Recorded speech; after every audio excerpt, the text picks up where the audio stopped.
Hello everyone, I am Shruti Gunn. Welcome back to my YouTube channel. Today I am going to discuss about consistency test of cement. Let's go. What is consistency test? तो consistency test क्या होता है? Consistency test से हम ये पता करते हैं कि how much water required to make cement paste. Cement paste बनाने के लिए हमें कितनी water की requirement होगी, तो ये चेक किया जाता है.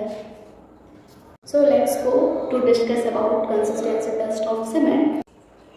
तो चलिए पहले हम जानते हैं कि इसके लिए हमें किस किस इक्विपमेंट की ज़रूरत होती है. तो अगर मैं इक्विपमेंट की बात करूँ तो मुझे स्टॉप वॉच चाहिए होगा, वेइंग मशीन चाहिए होगा, गेजिंग ट्रॉवल चाहिए होगा, 2 पॉइंटेड ट्रॉवल होनी चाहिए, वाटर मेजरिंग फ्लास्क होना चाहिए, प्लंजर जो होता है उसका डायरेक्ट 10 mm होना चाहिए, उसकी हाइट होनी चाहिए 50 mm लेंथ होनी चाहिए, ठीक है. विकेट मोल्ड चाहिए. विकेट मोल्ड की साइज़ क्या होती है, तो 40 mm उसकी हाइट होती है और 70 mm टॉप डायल होता है और बॉटम जो होगा वो 80 mm होता है. नॉन पोरस प्लेट चाहिए होगा, ग्लास प्लेट होना चाहिए. तो ये सारे जो इक्विपमेंट हैं वो रिक्वायर्ड है इस टेस्ट को परफॉर्म करने के लिए, because this is a laboratory test not a field test. तो इस टेस्ट को परफॉर्म करने के लिए हम 300 से 400 ग्राम सीमेंट लेंगे. सीमेंट के वेट का 26% से 33% तक हम वाटर लेते हैं.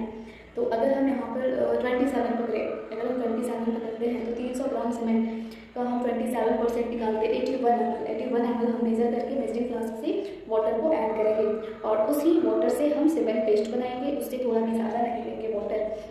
इसका जो गेजिंग टाइम है वो 3 से 5 मिनट ही गेजिंग टाइम हमें रखना है, इससे ज़्यादा नहीं होना चाहिए. उसके बाद हम इसको मोल्ड में फिल करेंगे. मोल्ड में फिल करने के बाद विकेट एपरेटस से हम इस टेस्ट को परफॉर्म करते हैं. तो विकेट एपरेटस में हम उस मोल्ड को एडजस्ट करते हैं, प्लंजर को पेनिट्रेट करते हैं. तो प्लंजर जो हमारा पेनिट्रेट होता है बॉटम से 5 to 7 mm होना चाहिए और टॉप से 33 to 35 mm पेनिट्रेट करना चाहिए. अगर इतना नहीं करता है, ये रीडिंग नहीं आता है, तो हमें फिर से ट्रायल करना होता है. तो ये कुछ हमारी इस टेस्ट की डिटेल्स थी. और इस टेस्ट में ये टेस्ट जो है वो किस IS बोर्ड के अंदर आती है, तो ये IS 4031 पार्ट 4 के अंदर कंसिस्टेंसी टेस्ट मेंशन किया गया है. तो इस टेस्ट के बारे में एंड जाने के लिए आप इस IS बोर्ड को प्रेफर कर सकते हैं. तो आज के लिए इतना ही, फिर मिलती हूँ नेक्स्ट वीडियो में एक अलग नए टॉपिक के साथ. तब तक के लिए बाय बाय.